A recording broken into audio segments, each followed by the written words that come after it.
আসসালামু আলাইকুম। আশা করি সবাই ভালো আছো। প্রিয় এইচএসসি 27 এবং 28 ব্যাচ, আমি আজকে তোমাদের সামনে হাজির হয়েছি বাংলা দ্বিতীয় পত্রের সবচেয়ে গুরুত্বপূর্ণ একটা টপিকস নিয়ে কথা বলার জন্য। আমাদের এই ক্লাসটা আমি আগেই বলে রাখি, সর্বোচ্চ 10 মিনিট সময় লাগতে পারে ক্লাসের মধ্যে। এখন এই ক্লাসটাতে আমরা আলোচনা করব ব্যাকরণিক শব্দ শ্রেণীর মোস্ট ইম্পর্ট্যান্ট একটা টপিকস, যেটা হচ্ছে ক্রিয়া বিশেষণ। যে ক্রিয়া বিশেষণ থেকে 2026 এইচএসসি পরীক্ষাও কোশ্চেন দেখা গেছে, 2025 এইচএসসি পরীক্ষাও দেখা গেছে, এবং 2025-এর ঢাকা ইউনিভার্সিটির সি ইউনিট ভর্তি পরীক্ষায় কোশ্চেনও আসছে। সো আমরা আজকে কথা বলবো হচ্ছে বাংলা ব্যাকরণের পদ বিবেচনায় শব্দের শ্রেণীবিভাগের একটা পার্ট, যেটা হচ্ছে 5 নম্বর পার্টে অবস্থান করতেছে। সেটা হচ্ছে ক্রিয়া বিশেষণ। কি নিয়ে কথা বলবো ভাই? ক্রিয়া বিশেষণ নিয়ে কথা বলবো। এখন কথা হচ্ছে ভাইয়া, যে ক্রিয়া বিশেষণ কাকে বলে? মনে রাখবা, যে সকল শব্দ দ্বারা ক্রিয়াকে বিশেষায়িত করা হয় তাকে ক্রিয়া বিশেষণ বলে। কি বললাম? যে সকল শব্দ দ্বারা ক্রিয়াকে বিশেষায়িত করা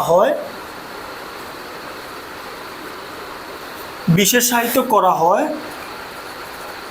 তাই কি ক্রিয়া বিশেষণ। তাই কি ভাইয়া?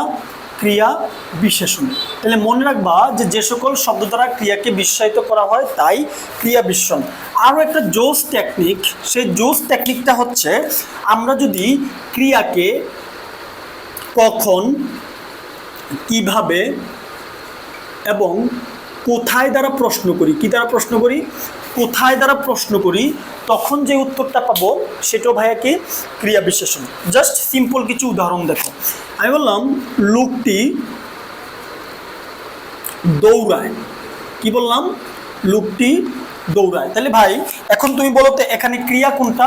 এখানে ক্রিয়া হচ্ছে কোনটা ভাইয়া? ক্রিয়া হচ্ছে দৌড়ায়। তাহলে এখন আমি এটাকে আরেকটু সুন্দরভাবে লেখার জন্য বললাম লোকটি দ্রুত দৌড়ায়। কি বললাম? লোকটি দ্রুত দৌড়ায়। এখন তুমি প্রশ্ন করো তো, লোকটি কিভাবে দৌড়ায়? লোকটি হচ্ছে দ্রুত দৌড়ায়। তাইলে এই যে এখানে দ্রুত শব্দটা, এটাই হচ্ছে ক্রিয়া বিশেষণ। আমি বললাম আরো যে মুষলধারে বৃষ্টি পড়ে। কি বললাম? মুষলধারে বৃষ্টি পড়ে। তাহলে তুমি এখন কোশ্চেন করতে পারো যে কিভাবে বৃষ্টি পড়ে? মুষলধারে বৃষ্টি পড়ে। তাহলে এখানে এই মুষলধারেটা কি হবে ভাই? এই মুষলধারেটা হবে ক্রিয়া বিশেষণ। আশা করি ক্রিয়া বিশেষণের যে বেসিক বিষয়টা, যে সকল শব্দ দ্বারা ক্রিয়াকে বিশেষায়িত করা হয় তাকে বলা হয় ক্রিয়া বিশেষণ। আর এই ক্রিয়া বিশেষণকে যখন, মানে আমরা ক্রিয়াকে যখন, কখন, কিভাবে, কোথায় ইত্যাদি দ্বারা প্রশ্ন করব, তখন যে উত্তরটা পাবো সেটা হচ্ছে ক্রিয়া বিশেষণ। এবার আসলে আমরা ক্রিয়া বিশেষণের একটু প্রকারভেদ নিয়ে আলোচনা করি। মাথায় রাখবা, ক্রিয়া বিশেষণকে 5 ভাগে ভাগ করা হয়। কয় ভাগে ভাগ করা হয়? 5 ভাগে। 1 নাম্বার হচ্ছে ধরনবাচক ক্রিয়া বিশেষণ। কোন বাচক? ধরনবাচক ক্রিয়া বিশেষণ। এখন এই যে 1 নম্বরে যে ধরনবাচক ক্রিয়া বিশেষণ থাকে, অর্থাৎ ক্রিয়া সম্পাদনের ধরন নির্দেশ করবে। কি নির্দেশ করবে? ক্রিয়া সম্পাদনের ধরন নির্দেশ করবে। কি নির্দেশ করে? ধরন নির্দেশ করে।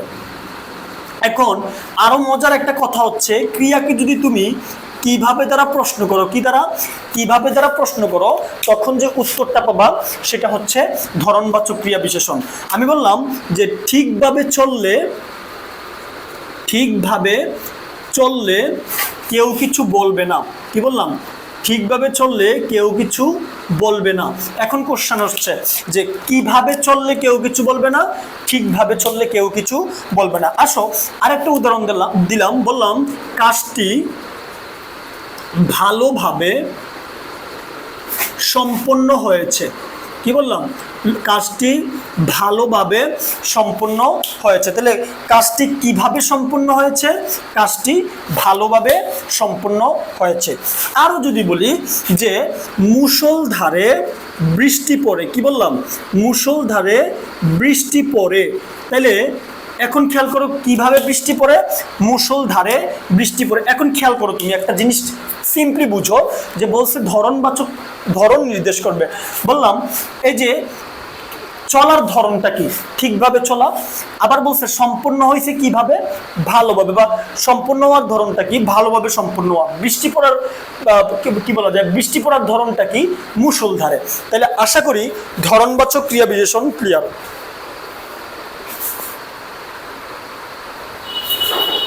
এবার আসো আমরা কথা বলবো হচ্ছে কালবাচক ক্রিয়া বিশেষণ নিয়ে। তাহলে কি নিয়ে কথা বলবো? কালবাচক ক্রিয়া বিশেষণ নিয়ে। অর্থাৎ কালবাচক ক্রিয়া বিশেষণটা কি? ওই যে ক্রিয়া সম্পাদনের কি নির্দেশ করবে? সময় নির্দেশ করবে। কি নির্দেশ করবে? ক্রিয়া সম্পাদনের সময় নির্দেশ করে। অর্থাৎ ক্রিয়াকে যদি তুমি কখন দ্বারা প্রশ্ন করো, কি দ্বারা প্রশ্ন করো? কখন দ্বারা প্রশ্ন করো, তখন যে উত্তরটা পাবা সেটা হচ্ছে কালবাচক ক্রিয়া বিশেষণ। বললাম সে যথাসময়ে উপস্থিত হলো। কি বললাম? সে যথাসময়ে উপস্থিত হলো। তাহলে সে কখন উপস্থিত হলো? যথাসময়ে উপস্থিত হলো। আমি আরো বললাম যে আজকাল, কি বললাম? আজকাল তোমার দেখা পাওয়া ভার। কি বললাম? আজকাল তোমার দেখা পাওয়া ভার। কখন তোমার দেখা পাওয়া ভার? আজকাল দেখা পাওয়া ভার। আরেকটাই আজকাল দিয়ে যদি আমি দেই, বললাম আজকাল, আজকাল ফলের চাইতে ফুলের দাম বেশি। কি বললাম? আজকাল ফলের চাইতে ফুলের দাম বেশি। তাহলে এখানে কখন ফলের চাইতে ফুলের দাম বেশি? আজকাল। তাহলে এটা দ্বারা কি বোঝাচ্ছে? সময় নির্দেশ করতেছে। কিসের সময়? যে ক্রিয়া সম্পাদনের সময় নির্দেশ করে। এবার আসলে আমরা 3 নম্বর পার্টটা নিয়ে কথা বলি। 3 নম্বর পার্টটা হচ্ছে স্থানবাচক ক্রিয়া বিশেষণ। কোন বাচক? স্থানবাচক ক্রিয়া বিশেষণ। তাহলে এই যে স্থানবাচক ক্রিয়া বিশেষণটা থাকে, তাহলে এটা দ্বারা কি বোঝায়? ক্রিয়া সম্পাদনের স্থান বুঝাবে। কি বুঝাবে? ক্রিয়া সম্পাদনের স্থান বুঝাবে। এবং ক্রিয়াকে যদি তুমি কোথায় দ্বারা প্রশ্ন করো, কি দ্বারা? কোথায় দ্বারা প্রশ্ন করো, তখন যে উত্তরটা পাবা সেটা হচ্ছে স্থানবাচক ক্রিয়া বিশেষণ। ওকে, আমরা উদাহরণে বিশ্বাসী। আমরা উদাহরণ দেই। বললাম মিছিলটি, কি বললাম? মিছিলটি সামনে এগিয়ে গেল। কি করলো? মিছিলটি সামনে এগিয়ে গেল। তাহলে কোথায় এগিয়ে গেল? সামনে এগিয়ে গেল। তাহলে আবার বললাম যে তাকে কোথাও খুঁজে পাচ্ছি না। কি বললাম? তাকে কোথাও খুঁজে পাচ্ছি না। তাহলে এখানে এই যে কোথাও, তাহলে এই কোথাওটা হচ্ছে স্থানবাচক ক্রিয়া বিশেষণ। তাহলে আমাদের পার্ট গেল কয়টা? 3টা পার্ট। অর্থাৎ আমরা 3টা পার্ট কি কি পেলাম? যে আমরা জানি ক্রিয়া বিশেষণকে 5টা ভাগে ভাগ করা হয়। 5টা ভাগের মধ্যে আমরা 3টা পার্ট পড়ছি। একটা হচ্ছে কি বলে ধরনবাচক ক্রিয়া বিশেষণ, একটা হচ্ছে কালবাচক ক্রিয়া বিশেষণ, আর একটা হচ্ছে স্থানবাচক ক্রিয়া বিশেষণ। এবার আসেন 4 নম্বরে কি অপেক্ষা করতেছে আমাদের জন্য, আমরা দেখি। মনে রাখবা 4 নম্বরটা হচ্ছে নেতিবাচক ক্রিয়া বিশেষণ। 4 নম্বর কি ভাই? নেতিবাচক ক্রিয়া বিশেষণ। এখন নেতিবাচক ক্রিয়া বিশেষণ বুঝাইতে গেলে এখানে কথাই আসছে নেতি। মানে নেতি মানে কি? নেতিবাচক শব্দগুলা কি? না, নেই, নয়, নি। এই যে শব্দগুলা, এই না, নেই, নয়, নি, এই যে শব্দগুলা, এই শব্দগুলা হচ্ছে বাক্যের শেষে বসবে। কোথায় বসবে? বাক্যের একদম শেষে বসে। বাক্যের একদম শেষে বসে মানে বিধেয় অংশে বসবে এবং ক্রিয়ার পরে বসবে। এবং কিসের পরে বসবে? ক্রিয়ার পরে বসবে। কোথায় বসে? ক্রিয়ার পরে বসে। তাহলে খেয়াল করো, না, নেই, নয়, নি, এই যে শব্দাংশগুলো, অর্থাৎ এই যে নেতিবাচক যেই শব্দ অব্যয়গুলো আছে, এই নেতিবাচক অব্যয়গুলো হচ্ছে কোন একটা বাক্যের শেষে ক্রিয়ার পরে বসলে সেটাকে বলা হয় নেতিবাচক ক্রিয়া বিশেষণ। যেমন আমি বললাম সে এখন যাবে না। তাহলে একটু খেয়াল করো, এই যে না শব্দটা কোথায় বসছে? বাক্যের শেষে বসছে। কিসের পরে বসছে? ক্রিয়ার পরে বসছে। তাহলে এই যে যাবে হচ্ছে ক্রিয়া, না হচ্ছে ক্রিয়া বিশেষণ। কোন বাচক ক্রিয়া বিশেষণ? নেতিবাচক ক্রিয়া বিশেষণ। আমি বললাম তুমি তার সন্ধান রাখুনি। কি বললাম? তুমি তার সন্ধান রাখুনি। তাহলে এটা কোথায় বসছে? বাক্যের শেষে ক্রিয়ার পরে বসলো।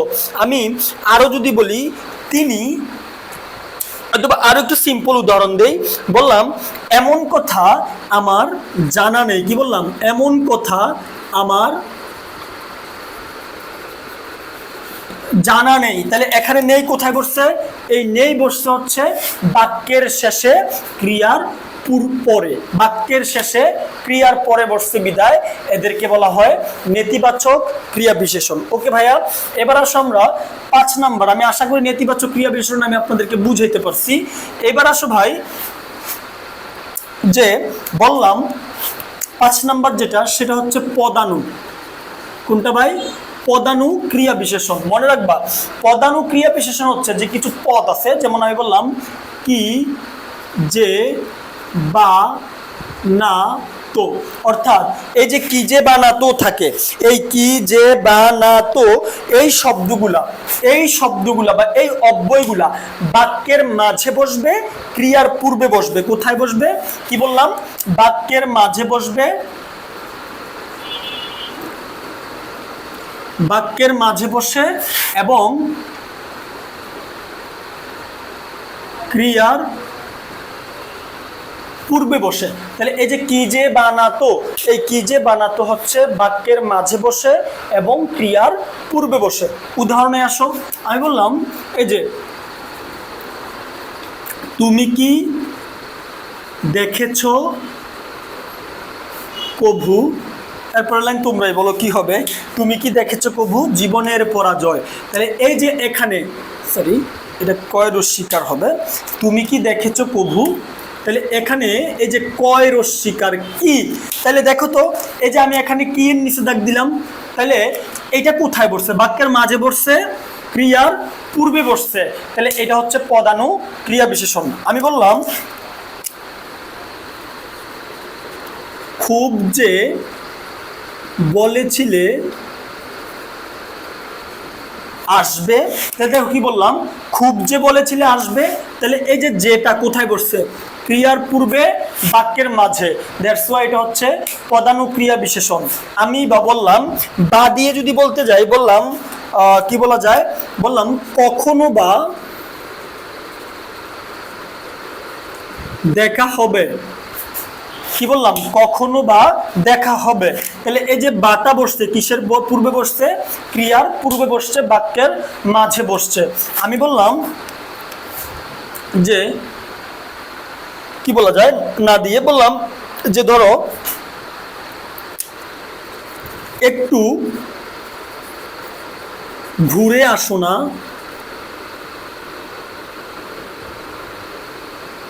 একটু ঘুরে আসুন না, ভালো লাগবে। এবার তুমি একটু খেয়াল করো, এখানে নাটা কোথায় বসছে? বাক্যের মাঝে বসছে। এখন খেয়াল করো, এই না যদি বাক্যের শেষে বসতো, বাক্যের শেষে বসতে এই না, তাহলে এটা হয়ে যেত নেতিবাচক ক্রিয়া বিশেষণ। বাট এই না যখন বাক্যের মাঝখানে বসছে, তাহলে সেটা হচ্ছে পদানু ক্রিয়া বিশেষণ। এখন তুমি বলতে পারো ভাইয়া এটা তো ক্রিয়ার পরে বসছে, বসো, সমস্যা নাই, বাট বাক্যের মাঝে বসছে কিনা দেখতে হবে। এরপর যেটা হবে যে আমি বললাম ত দিয়া, বললাম মরি তো মরবো। কি বললাম? মরি তো মরবো। তাহলে এই যে এখানে তো, তো তাহলে এই তোটা কোথায় বসছে? বাক্যের মাঝে, ক্রিয়ার পূর্বে বসছে। দ্যাটস ওয়াই এটা হচ্ছে কি ভাইয়া, এটা হচ্ছে এখানে পদানু ক্রিয়া বিশেষণ। আশা করি আমি যে ক্রিয়া বিশেষণের যে ছোট্ট একটা ক্লাস নিলাম, সেই ছোট্ট একটা ক্লাসেই তুমি খুব ভালোভাবে ক্রিয়া বিশেষণটাকে বুঝতে পারবে। এই ক্রিয়া বিশেষণের ক্লাসটা যারা শেষ পর্যন্ত করবা বা শেষ পর্যন্ত করেছো, তোমাদের জন্য, তোমরা এই কোশ্চেন, এই কি বলে টপিকসটাকে খুব ভালোভাবে আয়ত্ত করতে পেরেছো। আমি এখন কিছু প্র্যাকটিস দিব, সেই প্র্যাকটিসগুলো একটু খেয়াল করো। এবং এই যে লেকচারটা আমি পড়াইলাম, এটা হচ্ছে আপনারা যারা বিশ্ববিদ্যালয়ে ভর্তি পরীক্ষা দিবেন এবং হচ্ছে বিসিএস পরীক্ষা দিবেন, প্রত্যেকের জন্যই হচ্ছে এই টপিকসটা খুব ইম্পর্টেন্ট। যেমন ঢাকা বিশ্ববিদ্যালয়ে আসা কোশ্চেন, ক্রমাগত ভুল করো না। এখানে ক্রমাগত নিচে দাগ। গত 4 তারিখের পরীক্ষায়, এইচএসসি পরীক্ষায় আসা কোশ্চেন, বললাম এতক্ষণে অরিন্দম কহিলা বিষাদে। তাহলে এখানে হচ্ছে এতক্ষণে বললাম কাজটি ভালোভাবে সম্পন্ন হয়েছে। তাহলে এখানে হচ্ছে ভালোভাবে। আমি আরো কিছু প্র্যাকটিস দেই।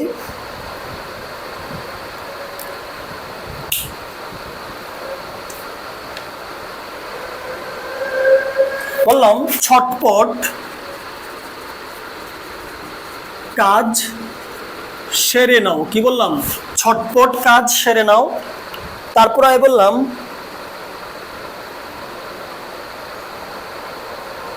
তুমি কি বিশ্ববিদ্যালয়ে ভর্তি হতে চাও? কি বললাম?